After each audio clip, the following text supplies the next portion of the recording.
Maravilha. Deixa eu ver. O, o Gabriel, você pode me autorizar a compartilhar, amigo? Me colocando como co-host?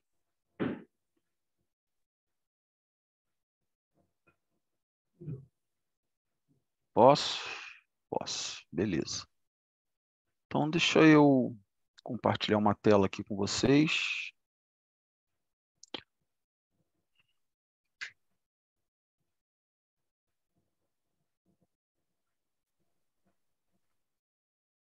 Maravilha.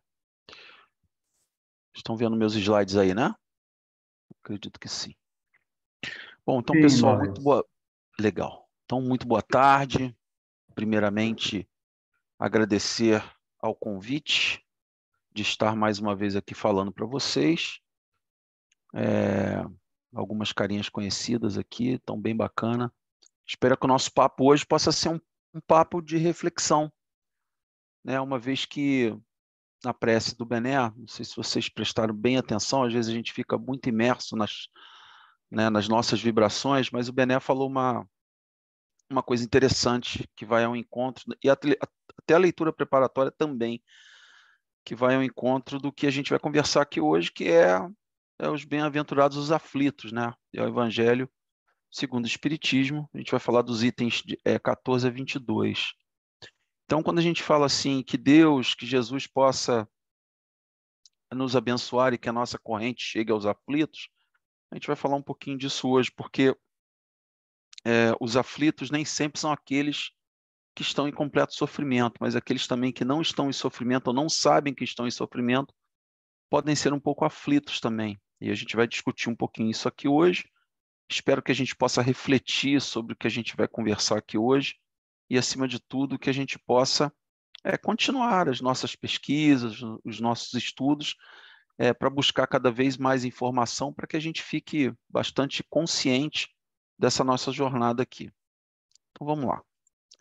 Bom, como eu gosto de fazer, primeiro a gente vai colocar aqui o tema que me foi passado pela coordenação. Como vocês podem ver, são 6 itens, né? Então são bastante itens aqui, o que daria para a gente conversar aqui tranquilamente, cada um dos itens, pelo menos uma horinha, a gente conversaria tranquilo sobre eles. Mas nos foi dado aí esses 45 minutos, que a gente vai fazer o possível aqui para cumprir. Então a gente está falando dos tópicos, né, que compõem Bem-aventurados aflitos, que é um pedaço deles, claro. Vamos falar sobre o suicídio e a loucura, instruções aos espíritos, o bem e o mal sofrer. Vamos falar sobre o mal e o remédio. A felicidade não é deste mundo. Perda de pessoas amadas, mortes prematuras. E se fosse um homem de bem, teria morrido. Bom, eu gosto de começar toda palestra pública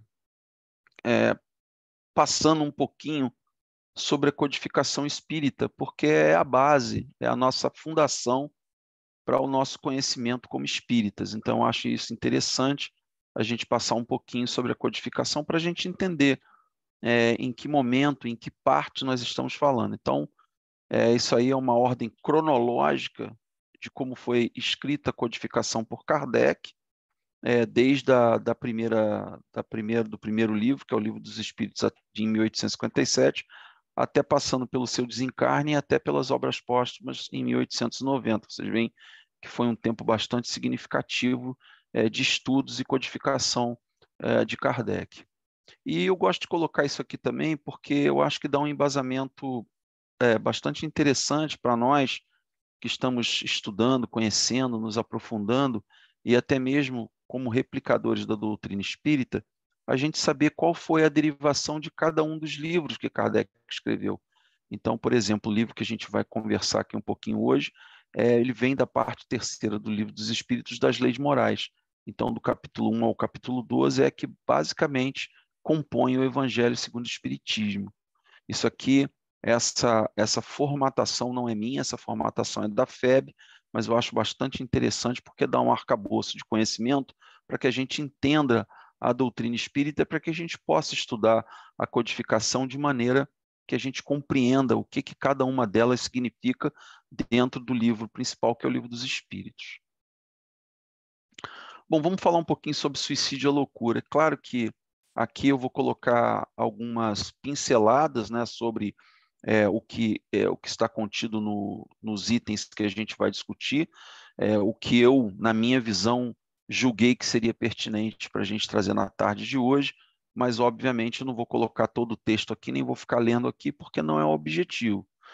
Então, quando a gente fala de suicídio e loucura, Mateus, no capítulo 11, versículo 28 a 30, ele traz o seguinte: Vinde a mim, todos vós que estáis aflitos e sobrecarregados, que eu vos aliviarei.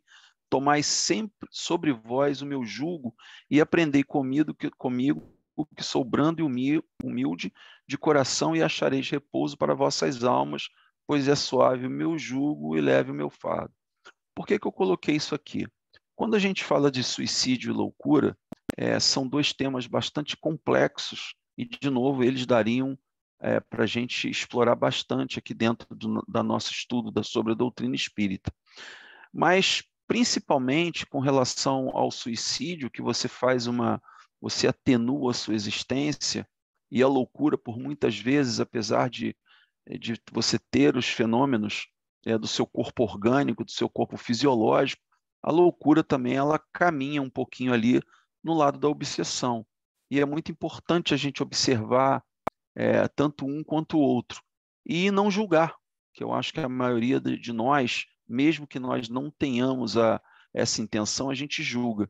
E mais do que isso, muitas das vezes a gente passa algumas literaturas que são literaturas extremamente complexas para quem, por exemplo, teve um caso, né, de suicídio na sua família ou no seu círculo social, que tem algum caso de loucura no seu círculo social, na sua família, mas, acima de tudo, antes da gente olhar o lado da complexidade a que você está sob esse aspecto, né, da gente ter uma visão mais ampla da além-túmulo, né, da nossa encarnação e da nossa desencarnação, é importante a gente entender o que levou a esse ser levar a essa ação, ou ao que leva esse ser a ter essa confusão. Então, se eu pudesse resumir isso tudo numa única palavra, eu colocaria acolhimento, que é o que a gente tenta fazer dentro do movimento espírita e principalmente dentro da nossa casa.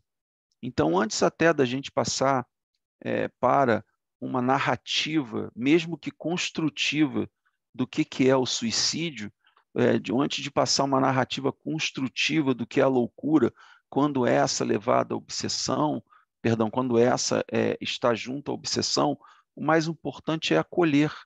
E esse acolhimento é um entendimento de como você vai transitar, como você vai conversar, como você vai identificar aquelas pessoas que até mesmo já tiveram ideias ou ideação suicida ou já tiveram à beira de um ataque de nervos ou de uma loucura. Hoje em dia existem vários tipos, né? Eu não sou médico, nem sou da área de humanas, mas eu acho interessante aí os psicólogos, psiquiatras e médicos de plantão depois podem colocar algum comentário, mas, por exemplo, no meu meio profissional, as pessoas estão falando muito do tal do burnout, que é o quê?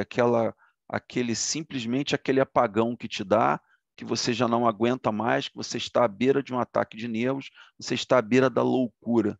É isso que eu escuto na maioria das vezes. Estou à beira da loucura, não aguento mais isso. E a pessoa tem um burnout, ou seja, ela simplesmente ela queima, ela desliga e ela larga tudo que ela está fazendo, porque senão ela vai acabar entrando num caminho extremamente complexo, né, e doloroso. E quando a gente fala de processos dolorosos, a gente fala das dores, mas a gente fala das dores daqueles que em algum momento possuem ou possuíram pessoas que tiveram ideação até cometer o ato do suicídio, ou pessoas que cometeram ou têm processos de pessoas que estão sobre uma influência e muitas vezes olhando a parte da loucura, vocês veem que a maioria das vezes tem algum som aberto aí, que na maioria das vezes a gente acaba não sabendo como tratar. Então, aqui, por exemplo, no SEAS, a gente tem um atendimento específico para os familiares dessas pessoas que cometeram ou tiveram essa ideação suicida.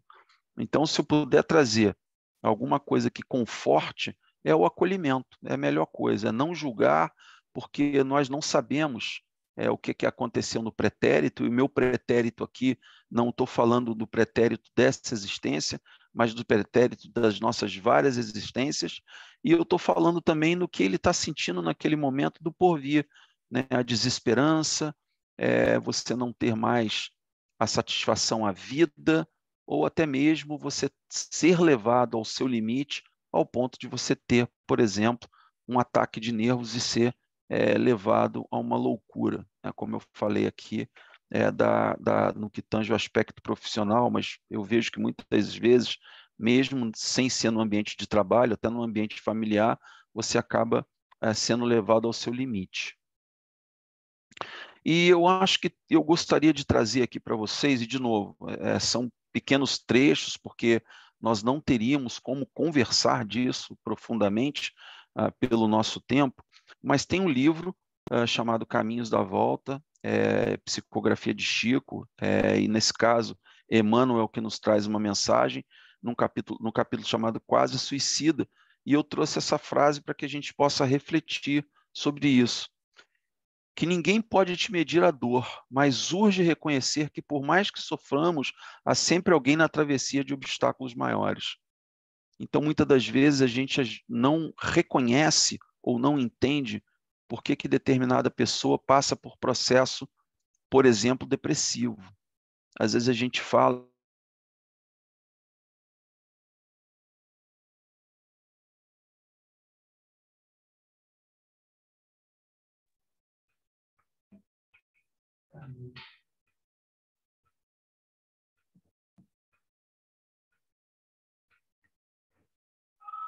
Oi, Bené. O Maurício caiu, mas ele já está retornando. Está tentando aqui entrar. Okay. Obrigado, padre. Nada.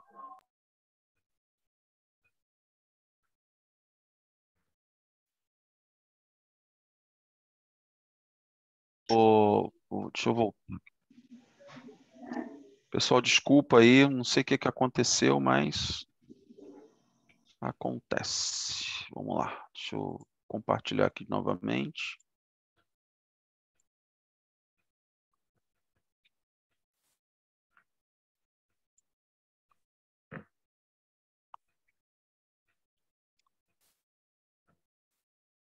Vocês estão me ouvindo ainda, pessoal? Sim. Tá, então eu vou continuar aqui. Então, como eu estava falando do ponto que a gente parou, eu quis trazer para vocês aqui um livro que é o Caminhos de Volta, do Emmanuel, que traz um ensinamento muito bacana, né, sobre algumas reflexões que ele faz sobre o quase suicídio, que eu achei extremamente pertinente. Trazer, obviamente, como eu falei, né, não dá para trazer todo o capítulo, fica grande demais, mas eu tento pensar alguma coisa que eu identifique que tem a ver com o papo que a gente está tendo aqui hoje.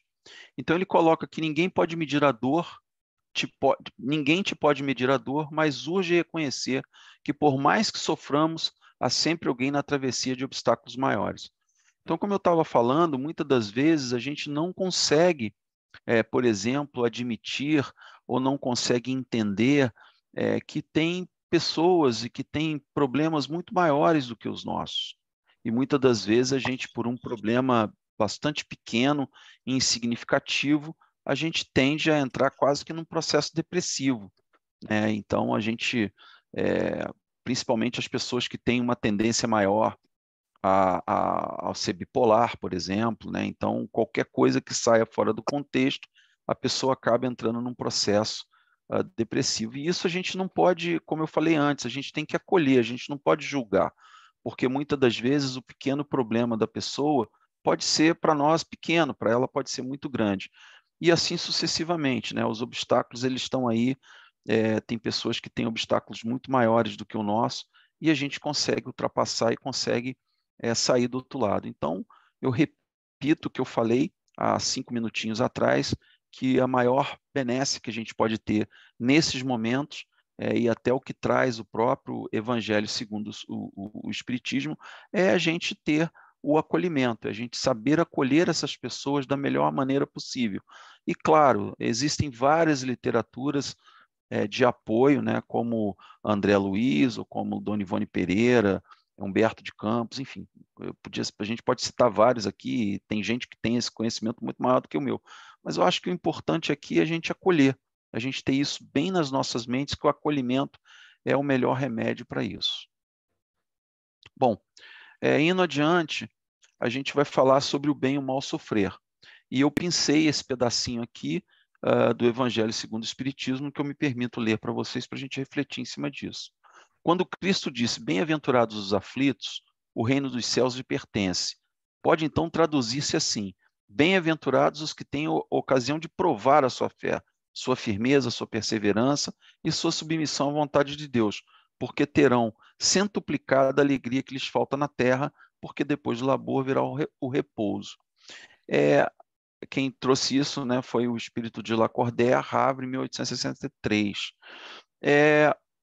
Quando a gente coloca, claro que quando Jesus traz que é bem-aventurados os aflitos, que o reino dos céus lhe pertence, é um pouco do que a gente está vendo aqui, né, dessa nossa vontade, dessa nossa ansiedade da gente alcançar logo determinada situação, mas que a gente ainda reside num planeta que não obviamente, evoluído ao ponto da gente alcançar o que a gente tão almeja, que é aquela paz, aquela felicidade.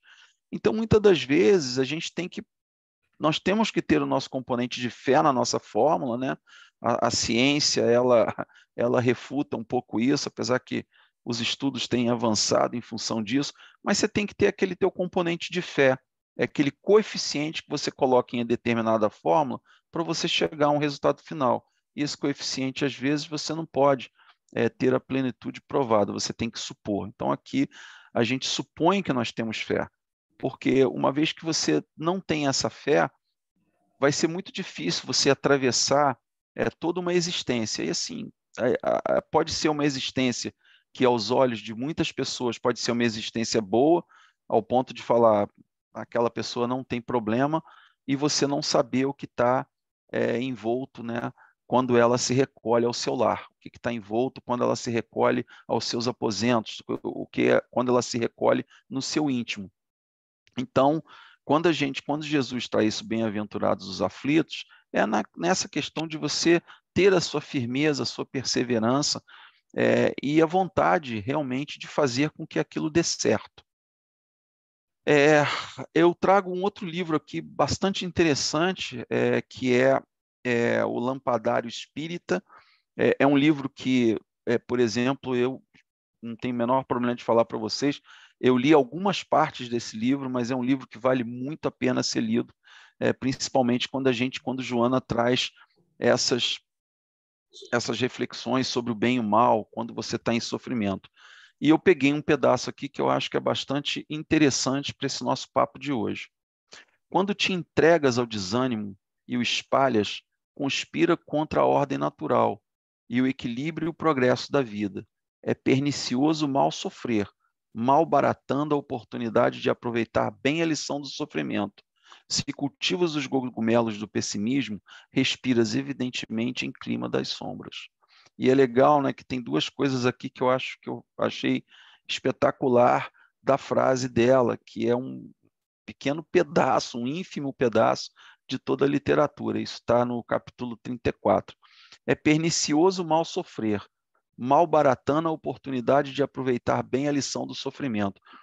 Se a gente fizer só um pouquinho aqui, um depara, né? Se a gente comparar aqui, se a gente trocar um pouquinho esse sofrimento, por exemplo, por uma experiência, porque muitas vezes a gente pensa que a gente sofre por algum mal, e não necessariamente, às vezes a gente sofre por amor, às vezes a gente sofre por incompreensão, às vezes a gente sofre por uma doença, às vezes a gente sofre porque nós gostamos demais de determinadas pessoas ou até mesmo bens materiais e não conseguimos alcançar na plenitude que nós gostaríamos que aquelas pessoas nos reconhecessem, ou até mesmo os bens materiais que a gente gostaria de alcançar, mas a gente não aproveita bem a lição do sofrimento, esse sofrimento de alcance. Eu abro aqui um espectro maior da gente não olhar só a palavra sofrer como mal, mas a palavra sofrer como um aprendizado. Então, muitas das vezes, a gente passa por processos e a gente não tira uma lição daquele processo. A gente não tira uma coisa que, né, na cultura profissional a gente fala muito, né? Como é que eu posso aprender com os meus erros? E às vezes, e muitas das vezes, não, perdão, às vezes não, muitas das vezes, nós passamos por um processo, por exemplo, de um processo de demissão. Fui demitido. O que eu levo de aprendizado naquele meu sofrimento naquele momento?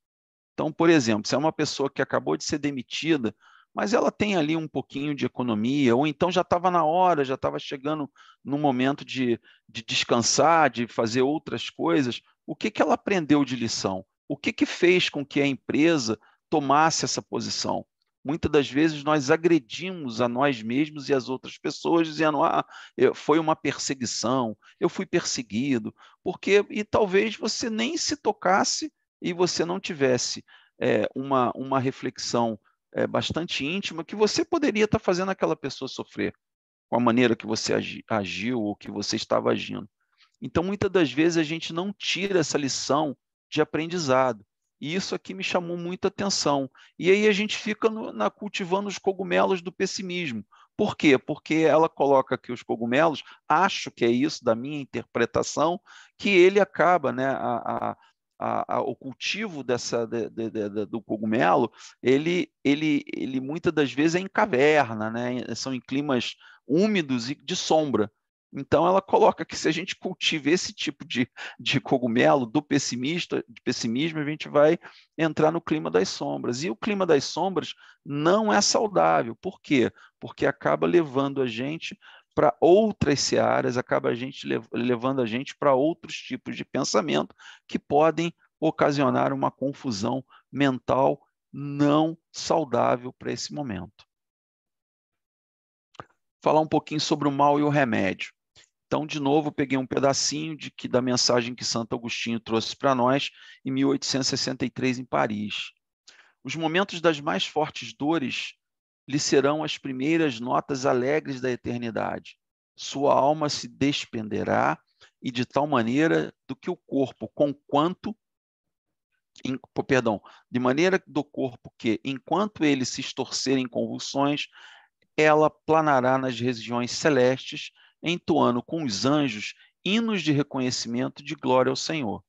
Olha só, não existe mal que... Tem uma frase bacana, não sei se é essa que eu vou conseguir falar agora, mas não existe mal que sempre dure, nem bem que sempre acaba, ou ao contrário, não existe bem que sempre acabe, mal que sempre que perdure. Então, assim, obviamente, quando a gente coloca, e Santo Agostinho traz isso aqui para a gente, ele está simplesmente tentando colocar e tentando nos fazer compreender, ou passando o pensamento dele, que muitas serão as nossas dores no decorrer do nosso caminho, né? Eu costumo brincar que quando você está num caminho, seja ele qual for, acadêmico, de aprendizado e até mesmo da experiência corpórea, você tem as dores do crescimento, né? Tem muita gente que sentiu dor quando estava crescendo, são os ossos se expandindo. Não necessariamente aquelas dores eram dores que estavam vindo para atrapalhar de alguma maneira o seu corpo, não, faz parte do seu crescimento. Então, eu acho que isso é o melhor conceito que a gente pode ter aqui, porque no momento adequado, com certeza você será devidamente amparado. Então, a maneira com que você se porta perante ao mal que está sendo acometido para você, e aí o mal, de novo, eu gosto sempre de fazer essa alusão. Aqui o mal, não necessariamente aquele mal do corpo, aquele mal de alguém fazendo mal para você, mas aquele mal de você simplesmente saber dos momentos que vão compor a sua existência. Então, muitas das vezes, a gente fica fazendo sempre a comparação do porvir, sempre o futuro. Está pensando sempre no futuro, ou fica preso no passado e não consegue viver o presente. Muitas das vezes acontece isso.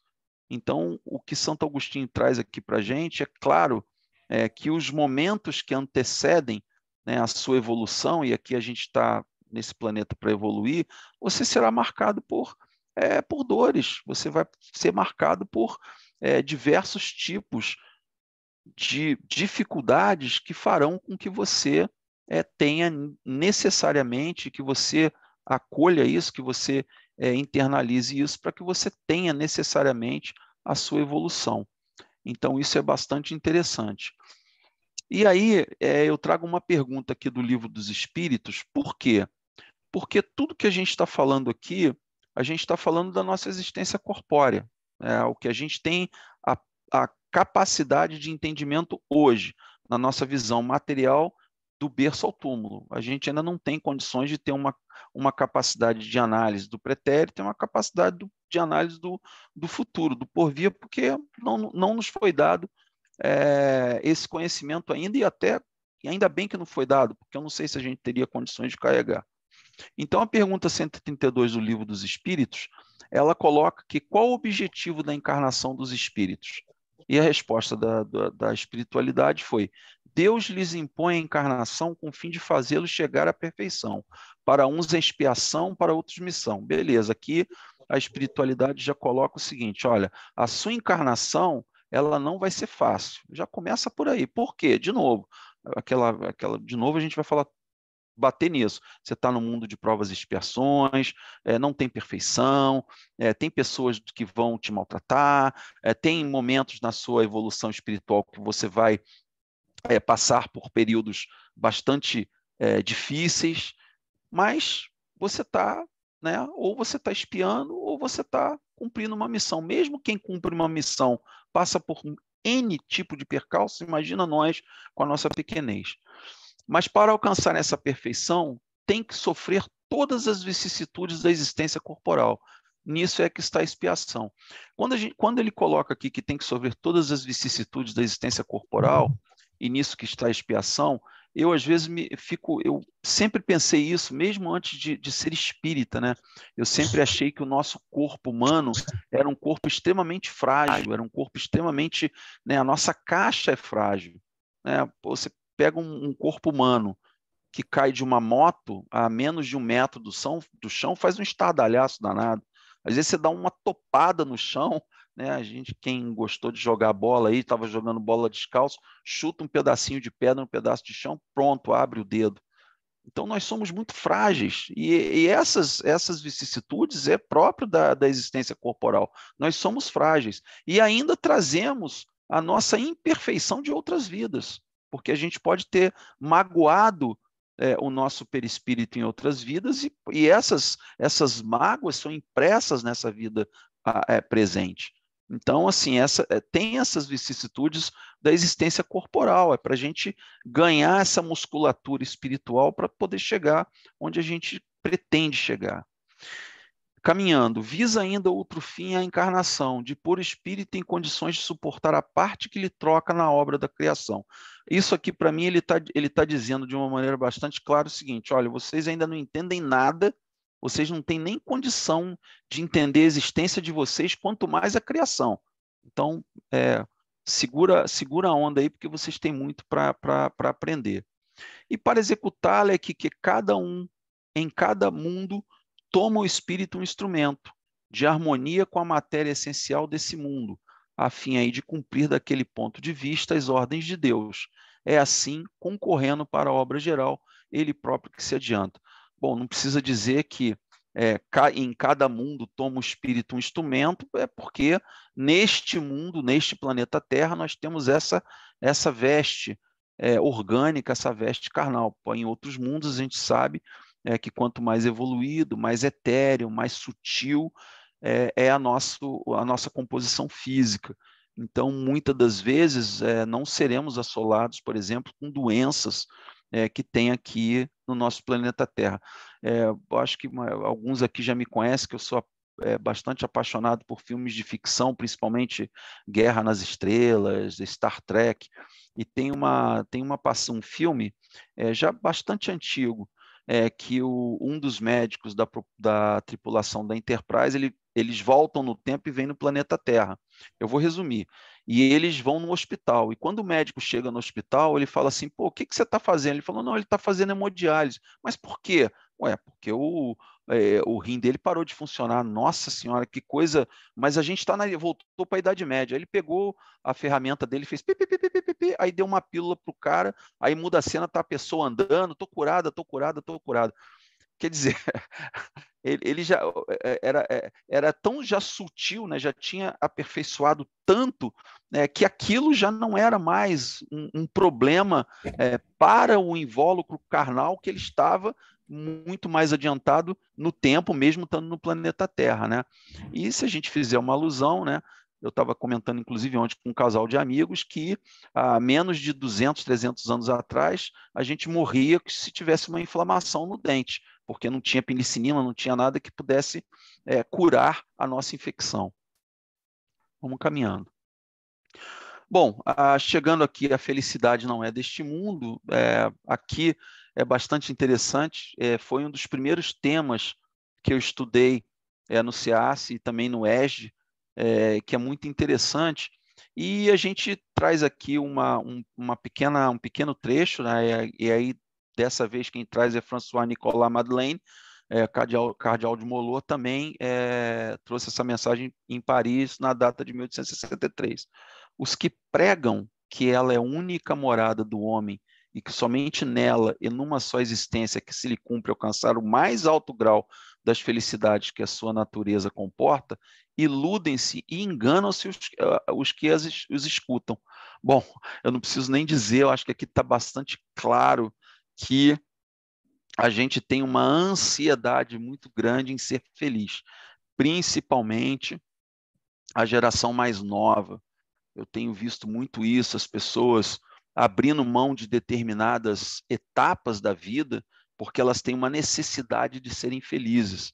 Eu acho que quando é você ser feliz porque você não está totalmente ligado a você ter que adquirir riquezas, ou você não está ligado a ter que viver numa cidade que tem 200 mil atrações para você se divertir, tudo bem. O problema é que a maioria não consegue achar felicidade nas coisas simples, então elas precisam sempre do próximo passo, próximo passo, e isso acaba gerando uma ansiedade, uma angústia muito grande, né? Então a gente precisa ter noção de que essa felicidade que a gente tanto procura, a gente pode viver sim aqui, a gente tem essa benesse, a gente tem essa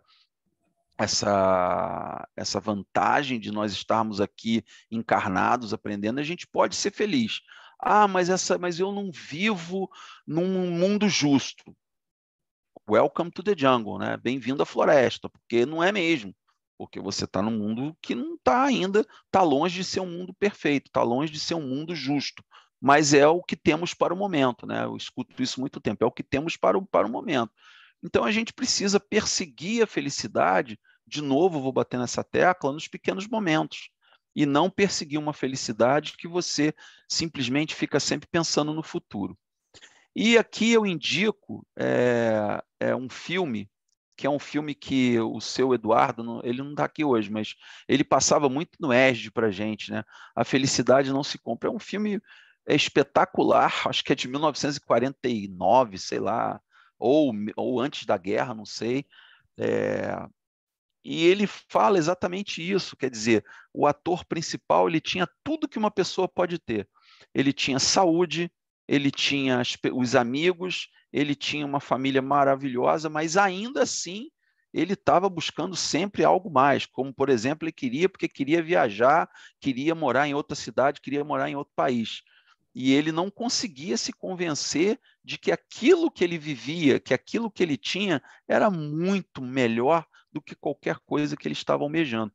E ele, obviamente, ele aí tem a condição, né, no filme, de olhar do lado de fora, se ele não tivesse existido e de como que ele fez a diferença na vida de tantas pessoas. E aí eu faço também, trago um outro trechinho dessa mensagem do cardeal Morlot, que é, com efeito, nem a riqueza, nem o poder, nem mesmo a flórida juventude são condições, a florida juventude são condições essenciais à felicidade. Digo mais, nem mesmo reunidas essas três condições tão desejadas, porquanto incessantemente se ouvem, no seio das classes mais privilegiadas, as pessoas de todas as idades se queixarem amargamente da situação em que se encontram. Então é o que eu sempre digo, né? A grama do vizinho sempre é mais verde, e o caminho não é por aí. Bom, dando continuidade, perda de pessoas amadas e mortes prematuras. Então eu trago um trechinho aqui de Sanson, que foi o ex-membro da Sociedade Espírita de Paris, também na data de 1863. Vós compreendeis a vida espiritual, escutai as pulsações do vosso coração a chamar esses entes bem-amados, e se perdides a Deus que os abençoe, em vós sentirei fortes consolações, dessas que secam as lágrimas, sentirei as aspirações grandiosas que vos mostrarão o porvir e que o soberano Senhor prometeu. Talvez essa seja a parte mais complexa, pelo menos para mim, de comentar, de falar, porque uma vez eu escutei no SEAS e aquilo me marcou profundamente, que é muito fácil ser o lobo, difícil é ser o cordeiro. E aquilo me marcou profundamente, porque é verdade. Como que eu vou explicar para uma pessoa, se ela é espírita, mesmo assim, bate a saudade, bate a vontade de estar junto, bate a vontade dos papos, bate a vontade do carinho que existia entre essas pessoas. Então, quem somos nós para se colocar no lugar da dor que essa pessoa está passando, porque ela teve uma pessoa que foi para o plano espiritual? Eu tenho um amigo que fala isso para mim, fala assim, o legal do espiritismo é que ele é uma muleta. E eu falei para ele, olha, se for a muleta que me traz esperança e me consola, sim, eu tenho essa muleta, e essa muleta não sai jamais de perto de mim. Então, assim, eu acho que quando a gente fala desse tipo de assunto, é muito difícil, porque você só vestindo os sapatinhos da outra pessoa para saber. Agora, se a gente, por outro lado, saber que essa pessoa está bem, que em algum momento a gente vai se encontrar de novo, aquece o nosso coração. A gente passa a ter muito mais esperança, a gente passa a ter muito mais capacidade de fé na vida, para não se abater e para não entrar numa corrente de pensamentos que são pensamentos que podem levar a gente para um caminho não muito bom, que foi o nosso primeiro assunto lá atrás. Tem um filme muito interessante, que eu estou tentando lembrar o nome, que é com o Robin Williams, que ele passa por esse processo. O filho desencarna, depois um outro filho desencarna, ele próprio desencarna, e a esposa não aguenta e comete suicídio. É um filme muito bacana. Se alguém souber o nome aí, por favor, dá uma colinha para a gente no chat. Aí vocês podem dizer, eu esqueci o nome do filme, mas é um filme belíssimo, acho que é Além da Vida, Amor Além da Vida, se não me falha a memória. E é bastante interessante. Então você, assim, às vezes a dor ela é profunda. A dor ela é profunda, e foi o que eu falei no início. A melhor palavra para isso tudo é acolhimento, é ombro, é ouvir, é entender a dor daquela pessoa, que pode para você não ser nem tão dolorosa assim, mas para aquela pessoa ela fica cometida disso aí. E aí eu trago um outro livro também de Emmanuel, que é A Era do Espírito, onde ele fala de mortos amados. São 4 ou 5 parágrafos extremamente interessantes e que eu acho que vale muito a pena a gente refletir em cima disso, e eu peguei um desses parágrafos para trazer para vocês. Se várias semelhantes sombras de saudade e distância, se o vazio te atormenta o espírito, acerena-te e ora, como saibas e como possas, desejando a paz e a segurança dos entes inesquecíveis que te antecederam na vida maior. Lembra a criatura querida que não mais te compartilha experiências no plano físico, não por pessoa que desapareceu para sempre, e sim a feição de criatura invisível, mas não de toda ausente. Olha que frase linda, né, gente? Caramba, Isso é para a gente levar para o resto das nossas vidas, né? Para guardar e ler sempre. Lembra, criatura querida, que não mais te compartilha as experiências do plano físico, não por pessoa que desapareceu, para sempre sim a feição da criatura invisível, mas não de todo ausente. Se ela não estiver próxima a você, a ponto de você sentir, com certeza ela estará presente em todas as ações que vocês tiveram juntos. Isso eu acho que é o mais importante. E chegando ao nosso final aqui, se fosse um homem de bem, teria morrido. Falando de um, aí Fenelon nos traz isso, em Sens, 1861, que eu vou me permitir ler aqui para vocês. Falando de um homem mau que escapa de um perigo, costumai dizer, se fosse um homem bom, teria morrido. Pois bem, assim falando, dizeis uma verdade, pois com efeito de muito a miúde sucede dar a Deus a um espírito de progresso ainda incipiente para prova mais longa do que um bom que, por prêmio do seu mérito, receberá a graça de não ter curta quanto possível sua aprovação. Por conseguinte, quando vos utilizais daquele axioma, não mais suspeitais que proferis uma blasfêmia. Bom, gente, eu não sei vocês, eu sempre falava isso, principalmente quando era novo. Poxa, fulano de tal foi embora, caramba, aquele cara ali, puxa vida, é um cara que poxa, ele é bem malvado e fica aqui, né? Pois é, a gente não sabe o quanto ele ainda precisa espiar aqui nesse mundo, né? Então, muitas das vezes a gente não consegue ter essa visão, e não teremos mesmo, né? De como as pessoas que já cumpriram o seu papel têm que ir para outros mundos, né? Para outros planos espirituais, para continuar trabalhando, e nós aqui continuarmos evoluindo, e ele também lá no seu lado. Bom, finalizando, quais as reflexões que a gente traz para a tarde de hoje? Bom, a primeira que eu gostaria de trazer eu estava até hoje, coincidentemente, eu já estava pensando nele, e hoje veio uma matéria no Globo sobre o Yuval Harari, que é um filósofo e pensador israelense, um dos mais conceituados pensadores da nossa atualidade, que tanto no livro dele, O Homo Deus, como no Sapiens, ele fala exatamente sobre isso, que a nossa sociedade, a sociedade do século XXI, 2021, né, final do 20 e começo aqui do 21, nós temos uma sociedade que a gente está no extremo material, uma sociedade extremamente materialista, uma sociedade que ela pulsa na alimentação, ela pulsa no enriquecimento, né, na aquisição de riquezas, ela pulsa na ansiedade e ela também acaba pulsando no pânico. Então, ele traz uns dados extremamente interessantes que vale a pena ler, inclusive são dados, ele coleta várias fontes de informação, colocando o pensamento dele, mas trazendo os dados da ONU, da Organização Mundial de Saúde, coisas muito interessantes. Então, assim, uma das coisas que eu até costumo falar é que hoje se morre muito mais gente com problemas de obesidade do que de fome. Pasmem ou não, isso é um dado real. Então, tem muito mais gente com doenças por excesso de comida do que pessoas com falta de comida. Então, para vocês verem como a gente ainda está tão materializado. Quando a gente fala desse pulsar, né, que nós temos pulsos bastante fortes, a gente começa a gerar ansiedade. Ele traz isso antes do período pandêmico que nós vivemos. Então, a nossa ansiedade, ela está florando cada vez mais forte. Então, eu vejo as pessoas hoje preocupadas, por exemplo, e eu não sou diferente dessas pessoas, tá? O que vai ser do futuro das minhas filhas? O que elas vão fazer? Meu Deus, será que elas vão ter a mesma disposição, a mesma gana que eu tive para chegar aonde eu cheguei? Mas o que é sucesso para elas? O que foi sucesso para mim? São coisas que a gente não consegue medir. A gente se preocupa e vem a ansiedade.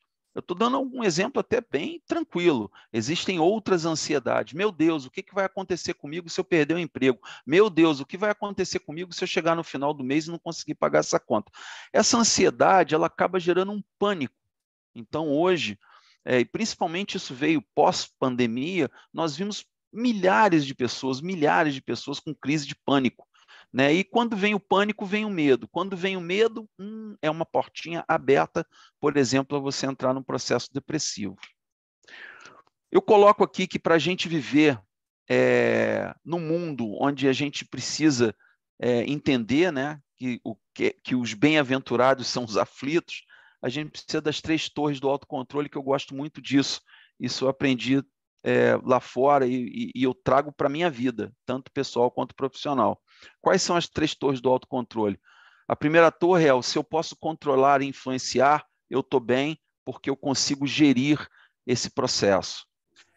Tem a segunda torre, que eu ou influencio ou eu controlo. Então, por exemplo, uma vida 2, uma vida em comunidade, ou eu posso controlar ou posso influenciar. Então, são as decisões compartilhadas. A terceira torre é a que mais causa pânico e ansiedade nas pessoas. É que eu não tenho nem controle e eu não tenho nem como influenciar. Gente, se eu não tenho como influenciar e não tenho controle, está nas mãos de Deus. Joga nas 2 anteriores. Caminha para do meio que você o controla e influencia, ou caminha para a primeira que você literalmente controla e influencia. O que não está nas suas mãos, acabou. Para que sofrer? Bom, quando a gente fala disso, a gente muitas das vezes compara, traz o mundo de provas e expiações para você. Eu costumo fazer essa brincadeira aqui, né, de comparar, por exemplo, o nosso continente latino-americano com a Europa. Seria a gente comparar o nosso planeta Terra com outros mundos, né? Se você olhar hoje o que tem na Europa, principalmente nos países ali da Escandinávia, ou a Alemanha, aquela Europa central ali, você vê que eles estão anos-luz na nossa frente em detalhes básicos. Mas, assim, eles têm os problemas deles também, né? E como terá, mesmo no mundo de regeneração, que ainda a gente vai ter aquele equilíbrio, né, entre o bem e o mal ali. Então, não adianta a gente ter essa ansiedade de que eu mudo de lugar e tudo vai estar bem. Não, cada lugar tem o seu problema. Claro que tem alguns lugares e tem alguns planetas que estarão mais avançados que nós. Então, a gente pode fazer essa comparação aqui no planeta Terra. A grama do vizinho sempre parece mais verde. A gente sempre acha que a pessoa que está do nosso lado não tem as mesmas dores que a gente. Ah, aquele cara ali, pô, o cara tem tudo na vida. O cara tem grana, o cara tem uma família bacana, o cara só vive passeando. Você não sabe o que está se passando dentro dele. Então parece que o status dele, o status quo, é muito melhor do que o seu. Mas você não sabe o que ele está passando. E muitas das vezes ele tem problemas que você nem sonha em ter. Então, assim, a gente tem que parar de ter essa ansiedade, a gente tem que parar de viver achando que nós temos que procurar uma felicidade a todo custo. Até porque tudo isso que a gente falou aqui, a gente precisa literalmente lidar com essas informações, e foi o que a gente disse a todo momento aqui. A gente está recebendo essas informações, a gente está recebendo as informações que vêm da doutrina espírita, a gente está recebendo as informações que são sérias, que vêm para nos trazer luz, e é conhecimento. Mas o que eu faço com isso? O que eu faço com esse conhecimento? Então, nós espíritas, como é que a gente replica o que a gente aprende? Isso faz parte da nossa evolução. Se você recebeu como presente, também passe como presente. Eu acho que isso faz parte para a gente viver melhor em sociedade. E, de novo, remetendo ao tema de bem-aventurados os aflitos, tem muita coisa que a gente vai ter aflição para alcançar e para ser feliz. Muita coisa que a gente vai ter aflição para não sofrer e não ter a dor. Mas nós teremos, né, nos nossos caminhos, porque assim no planeta e no mundo que a gente vive. Mas a gente pode separar. Você pode olhar o copo meio cheio e ser otimista, ou você pode olhar o copo meio vazio e ser um eterno pessimista. Então, eu passo aqui a palavra para o Bené, agradecendo imensamente mais uma vez a oportunidade de estar aqui com vocês. Espero que todas as palavras aqui ditas, que foram pura inspiração da espiritualidade, possam acolher e aquecer o coração de vocês, e que vocês sintam mais vontade de olhar um pouco mais a fundo todos esses temas e livros que foram trazidos aqui na tarde de hoje. Muito obrigado e fiquemos em paz e com Deus.